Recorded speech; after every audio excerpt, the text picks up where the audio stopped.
L'info écho avec Capital. On commence par le coup de gueule du jour poussé par 7608 communes. Elles seront en effet forcées d'augmenter les taux de leurs taxes sur la consommation d'électricité d'ici 2023. Un article du projet de loi de finances pour 2021 instaure une harmonisation par le haut des taxes communales sur la consommation finale d'électricité. Dans les villes qui avaient jusqu'ici choisi d'adopter une sobriété fiscale, les habitants risquent de voir leur facture d'électricité augmenter année après année. Ce sera particulièrement le cas des 345 communes qui ont décidé d'adopter un taux nul, comme Albertville et Bar-le-Duc par exemple. Le surcoût pour un foyer pourrait y atteindre 55 € par an et même 110 € pour un couple avec enfants, selon Mon Courtier Énergie. Le chiffre du jour, 40%. C'est le reste à charge qu'auront les employeurs ayant recours au chômage partiel classique à compter du 1er novembre. À partir de cette date, l'indemnité des salariés va passer à 60% de leur rémunération brute. En parallèle, les employeurs se feront rembourser 60% de cette indemnité. Un reste à charge de 40% pour les entreprises contre 15% actuellement. Mais il y aura deux exceptions à cette baisse de la prise en charge par l'État. La première est pour les secteurs protégés comme l'hôtellerie et la restauration. Ils profiteront d'une prise en charge du chômage partiel à 100% jusqu'au 31 décembre au moins.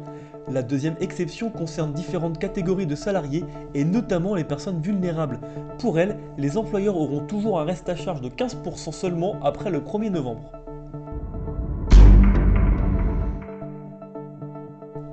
L'info pratique capitale, les députés ont voté ce mardi la première partie du projet de loi de finances pour 2021 avec son lot de réformes impactant votre quotidien.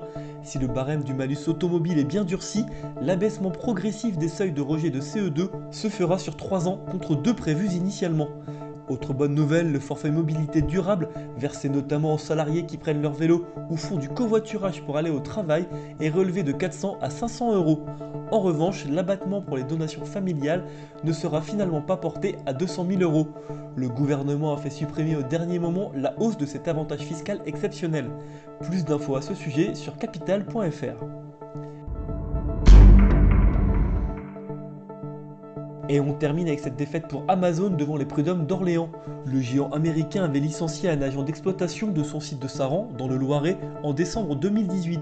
Gilet jaune revendiqué, celui-ci avait appelé à bloquer les entrepôts de son employeur en novembre 2018 via un message sur Facebook.